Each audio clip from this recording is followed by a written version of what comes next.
Hello friends, MS Excel की 3 amazing tricks में से एक है क्विक एनालिसिस। जब आप किसी भी टेक्स्ट को इस तरह से सिलेक्ट करते हैं जिसमें डेटा हो, नंबर्स हो और उसके नीचे आप यहाँ पर राइट में देखेंगे तो एक क्विक एनालिसिस टूल आ जाता है। इस पर आप जब क्लिक करेंगे तो आप देखेंगे यहाँ पर आपको 6 टूल्स मिलते हैं, जिसमें से पहला है फॉर्मेटिंग।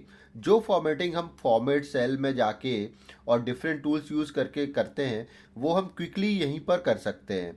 नेक्स्ट है चार्ट्स। अगर आपको क्विकली कोई चार्ट बनाना है तो भी आप क्विकली इस पर क्लिक करके बना सकते हैं। टोटल्स जैसे आपको करना है, अगर नीचे टोटल करना है आप सिंपल इस पर क्लिक करेंगे, नीचे टोटल आ जाएगा। अगेन आपको राइट में अगर क्लिक करना है तो आपको फिर टोटल में जाना है और राइट में आप उधर ही देखेंगे, राइट साइड में भी एक टोटल का सिग्नेचर इस तरह से दिखेगा आपको।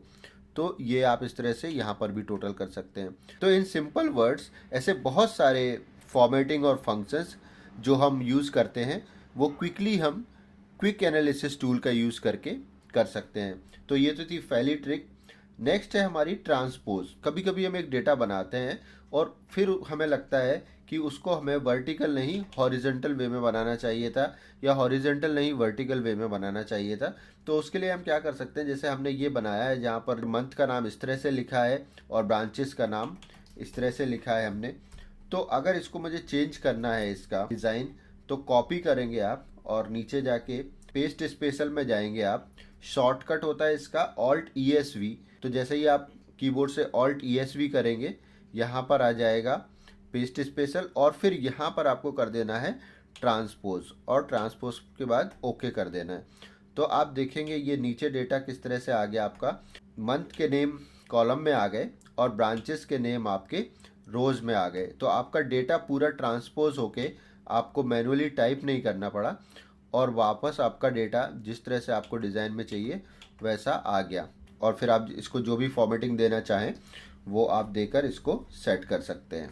इसके बाद नेक्स्ट ऑप्शन है फ्रीज पेन्स। जब हमारे पास कोई बड़ा डेटा होता है, जैसे कि फॉर एग्जांपल ये हमारा कोई स्टूडेंट्स का डेटा है जहाँ पर फर्स्ट नेम और लास्ट नेम लिखे हैं, और फिर जब हम इसमें आगे जाते हैं तो हमें पहले के कॉलम्स आगे चले जाते हैं और हम उसको पीछे के डेटा को रिलेट नहीं कर पाते हैं।